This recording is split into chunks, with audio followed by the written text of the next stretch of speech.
Why are you not playing this game?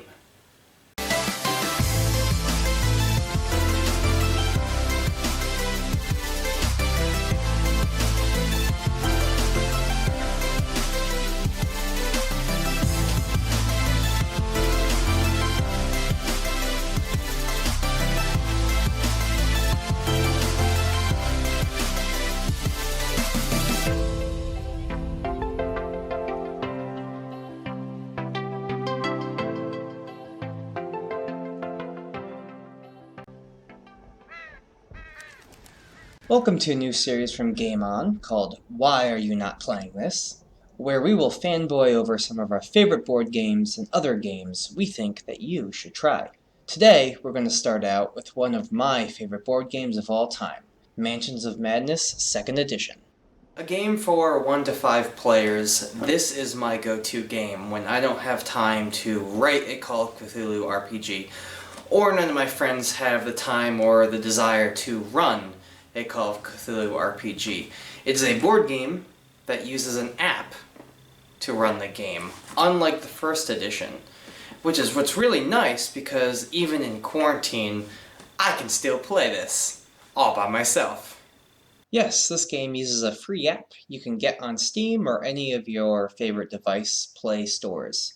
There are some physical expansions you can buy to go along with the game, and you can enable them in the app.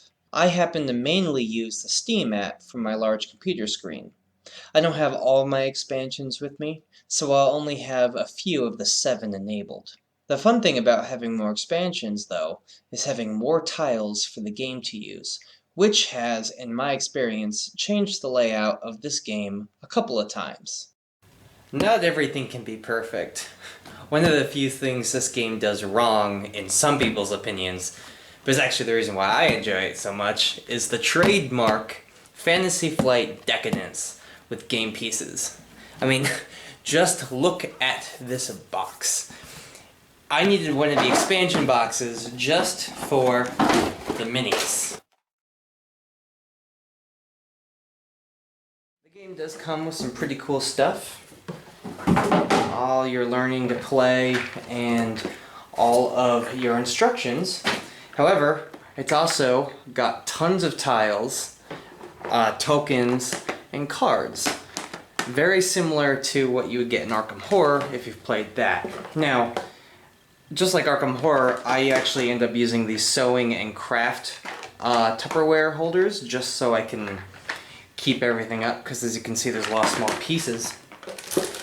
But because this is part of the Arkham Horror Arkham Files series, you can still play as your favorite Fantasy Flight Call of Cthulhu mythos characters such as Ashcan Pete and Jenny Barnes. There are 22 available games to play as of this recording. Some of them are locked because I don't have the expansions enabled, and some are actually a separate DLC mission that you can buy, no extra physical product needed.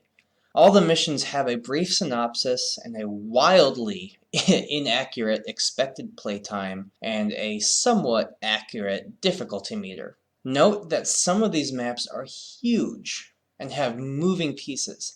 The tile layout has taken an entire kitchen table for my friend and I during a couple of our games. So as we choose the gates of Silverwood Manor, we're actually going to choose our 3 investigators. We got Finn, Father Mateo here, and also Tommy Molden. As soon as we tell the app that that's who we want to play with, it will give us our starting items for the scenario, which will be different. Usually, in a lot of them, you can play the same scenario twice and have different common starting items. However, you will also always start with the same unique items if it's tied to your character.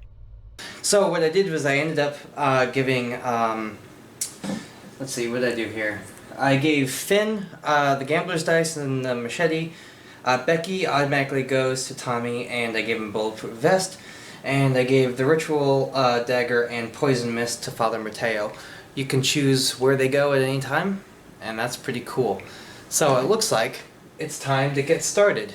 They gave us a little HP Lovecraft coat, and let's see what we're doing here. This is exciting. You hang up the phone, ending the call with your police contact, Tetsuo Mori. The files he sent you are scattered over your desk, along with a smattering of photographs. Vagrants, a young couple, an entire family. Only one thing connects the missing persons cases Officer Mori has been investigating: Silverwood Manor.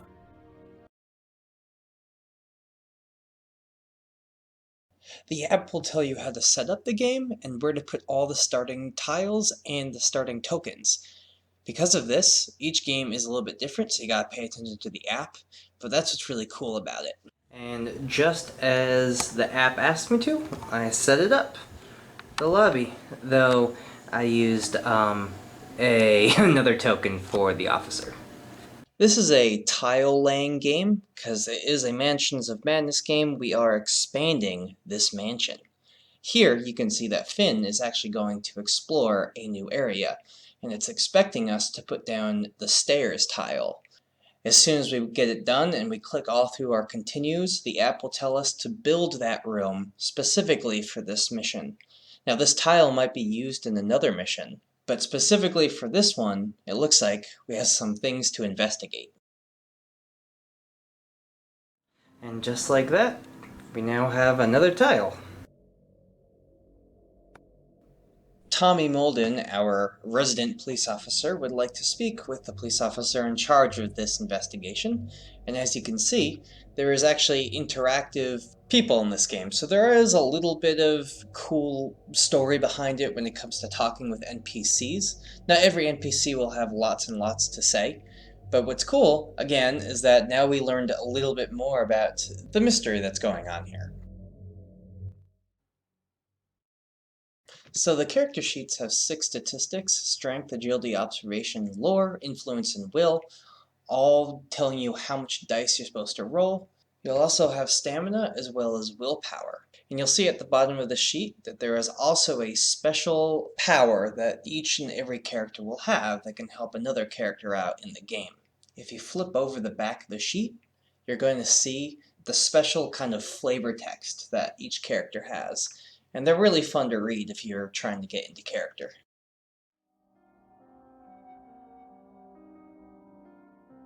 This is a different scenario where we have Marie, who is looking for something in a drawer, it looks like. Now, she gets to roll her lore, which is what the book is, and she's got 4, meaning that she gets to roll 4 dice.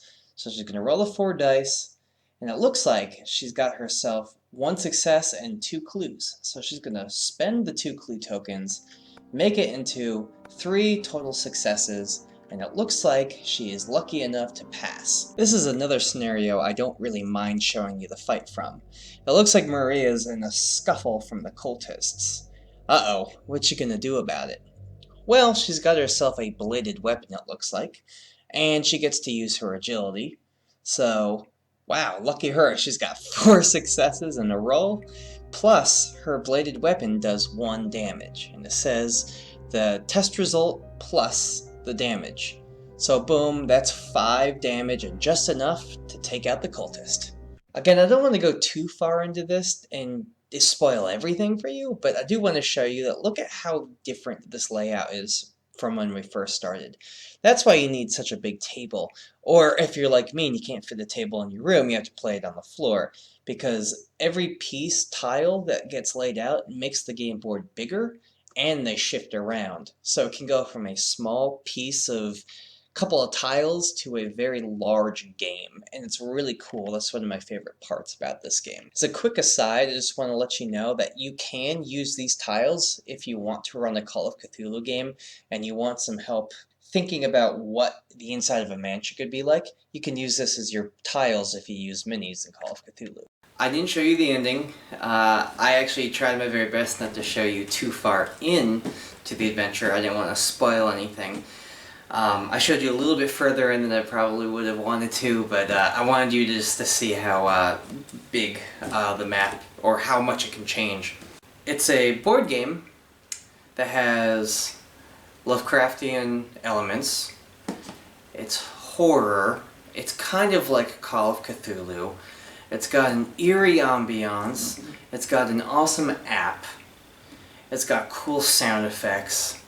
It's got really interesting and really well laid out game interface. And it's just an overall fun game. So, tell me again why you're not playing this game yet.